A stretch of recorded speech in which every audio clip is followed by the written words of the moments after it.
Hello student, मैं नीतीश गुप्ता पुनः आपका अपने यूट्यूब चैनल में स्वागत करता हूं। आज का जो टॉपिक है वो है गतिज ऊर्जा, जिसे हम कहते हैं काइनेटिक एनर्जी।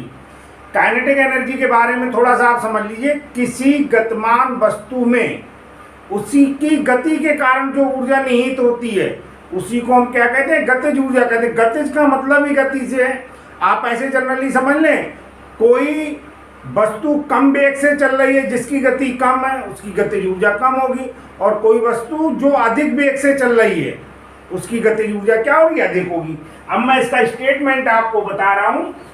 किसी वस्तु में उसकी गति के कारण निहित ऊर्जा को गतिज ऊर्जा कहते हैं। अब इसका फार्मूला या डेरिवेशन क्या निकल के आएगा, इसकी मैं बात कर रहा हूं।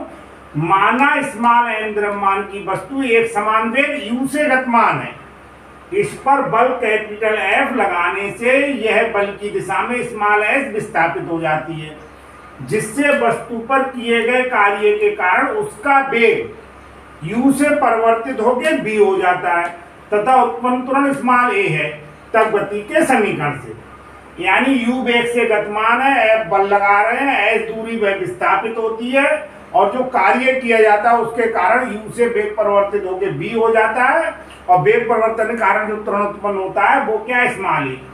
तब गति का हमने पहला समीकरण लगाया है b² माइनस u² बराबर 2as। s इक्वल टू हो जाए b² minus u² upon 2a, equation number 1। बल का फार्मूला जानते हैं, बल बराबर होता है द्रव्यमान गुणा त्वरण, F बराबर होता है m × a, इक्वेशन नंबर 2। अब बल द्वारा किया गया कार्य कितना होता है? बल द्वारा किया गया कार्य आप जानते हैं, W बराबर क्या होता है? Fs, बल गुणा बल की दिशा में किया गया विस्थापन। इक्वेशन 1, 2 तथा 3 से, तीनों से क्या निकला? W इक्वल टू F बराबर हमने ma रख दिया, S बराबर रख दिया b² minus u² upon 2a। a से a कैंसिल हो जाएगा, W बराबर हमारे पास आ जाएगा 1/2 m b² माइनस u²। अब हमने ये मान लिया वस्तु जब गति करना प्रारंभ कर रही है तब वो विराम अवस्था में है, रुकी हुई है, और विराम अवस्था में u का मान क्या हो जाएगा? 0। जब विराम अवस्था होती है तो प्रारंभिक वेग क्या हो जाता है? 0। u का मान 0 हमने यहाँ पर रख दिया, तो w बराबर ½ m b² माइनस u का मान क्या होगा? 0। तो w बराबर क्या हो गया? ½ m b²। यानी किया गया कार्य वस्तु की गतिज ऊर्जा में परिवर्तन के क्या है? बराबर है। पहले जब रुकी हुई थी उसकी गतिज ऊर्जा वेग 0 होने के कारण कितनी थी? 0। अब उसका वेग कितना हो गया? जब v हो गया तो गतिज ऊर्जा कितनी हो जाएगी? किया गया जो कार्य है ½ m b², वही क्या हो जाएगी? गतिज ऊर्जा होगी। यदि u बराबर 0 तब किया गया कार्य क्या हो गया? ½ m b²। तब v वेग से गतिमान स्मॉल n द्रव्यमान की वस्तु की गतिज ऊर्जा k बराबर हो जाएगी ½ m b²। k बराबर आपके पास निकल के आ गया 1/2, k equal to 1/2 m for द्रव्यमान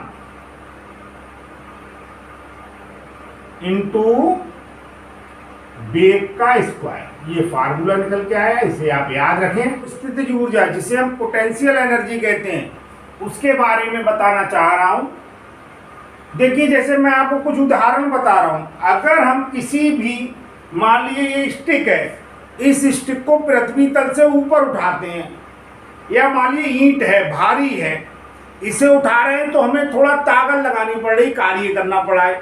ईंट को हम उठा रहे हैं तो उसे क्या करना पड़ रहा है? उसे ज्यादा कार्य करना पड़ा है।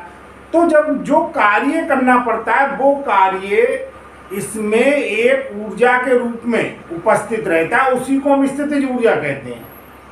ठीक है नहीं? अब ये स्थितिज ऊर्जा क्यों उत्पन्न होती है?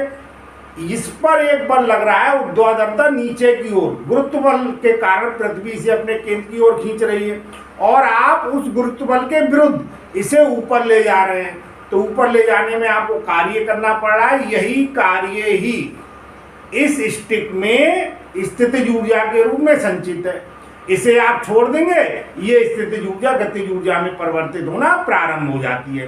तो पहले आपने कार्य किया, कार्य परिवर्तित हो गया स्थितिज ऊर्जा में, फिर आपने स्टिक को छोड़ दिया, स्थितिज ऊर्जा किसमें परिवर्तित हो गई? गतिज ऊर्जा में। तो ये एक दूसरे में क्या होता है? रूपांतरित होते रहते हैं। इसे आपको समझना है। तो अब मैं स्टेटमेंट पे आ रहा हूं। किसी वस्तु में उसकी स्थिति अथवा विन्यास में परिवर्तन के कारण जो ऊर्जा उपस्थित रहती है उसे उस वस्तु की स्थितिज ऊर्जा कहते हैं। एक तो स्थिति, मैंने आपको जैसे बताया था, किसी वस्तु को हम फर्श से ऊपर उठा के लाए, उसकी स्थिति क्या होगी, परिवर्तित होगी। दूसरा मैंने उदाहरण में लिखा है, जैसे आपने तीर कमान देखा हो जो बच्चे खेलते हैं धनुष में, तो धनुष को जब हम खींच लेते हैं, धनुष की डोरी को जब हम खींच लेते हैं और उसमें तीर लगाते हैं, तो धनुष की डोरी को जब हम खींच लेते हैं तो उसका विन्यास चेंज होता है, और विन्यास चेंज हो जाने के कारण उसमें क्या होती है, स्थितिज ऊर्जा होती है। जब उसे छोड़ते हैं डोरी को तो वही स्थितिज ऊर्जा जो उसमें तीर लगा होता है उसमें गतिज ऊर्जा प्रदान कर देती है। यदि स्मॉल m द्रव्यमान की वस्तु को पृथ्वी तल से स्मॉल h ऊंचाई तक उठाया जाए तब उसकी स्थितिज ऊर्जा, केवल इसे आप याद कीजिए, U बराबर mgh, जहां स्मॉल g गुरुत्वीय त्वरण है। इसे आगे ड्राइव करेंगे डेरिवेशन को। एग्जाम्पल देखिए, खींचे हुए स्प्रिंग में उपस्थित ऊर्जा, किसी स्प्रिंग को आप खींच दें, जैसे ही आप छोड़ते हैं वो अपनी प्रारंभिक अवस्था में आने का प्रयास करता है, तो खींची हुई अवस्था में जो आप देख रहे हैं उसमें ऊर्जा है, वो क्या, स्थितिज ऊर्जा है, उसका विन्यास चेंज हुआ है। और विन्यास चेंज करने में आपको क्या करना पड़ा है, कार्य करना पड़ा है। धनुष की डोरी में खींचने पर उपस्थित ऊर्जा मैंने आपको बताया था स्थितिज ऊर्जा होगी। पृथ्वी तल से कुछ ऊंचाई पर स्थित वस्तु में उपस्थित ऊर्जा आपको मैंने बताया, उसमें स्थितिज ऊर्जा होगी। बांध बनाकर विद्युत उत्पन्न करने के लिए ऊंचाई पर जब जल रोकते हैं तो उस जल में भी उपस्थित जो ऊर्जा होती है वो कौन सी होती है, स्थितिज ऊर्जा होती है।